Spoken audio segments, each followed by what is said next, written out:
भारत का कौन सा खाना पते पर खाया जाता है?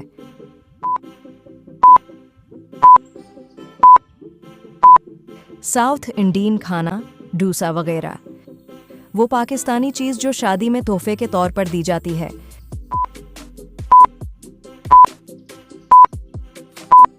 सलामी।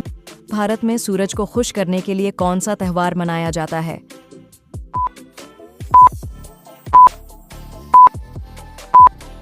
छठ पूजा। पाकिस्तान का वो शहर जो सकाफत का दिल कहलाता है।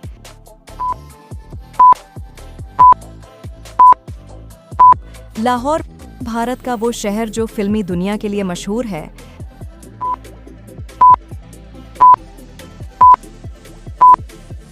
मुंबई। पाकिस्तान में सुबह का वो नाश्ता जो खास समझा जाता है।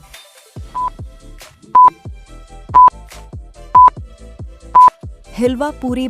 भारत की वो ज़बान जो कदीम किताबों की माँ कहलाती है।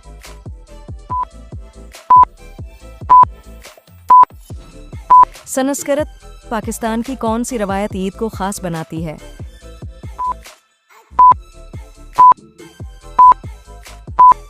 ईद मिलना। भारत में शादी पर दूल्हा किस जानवर पर बैठता है?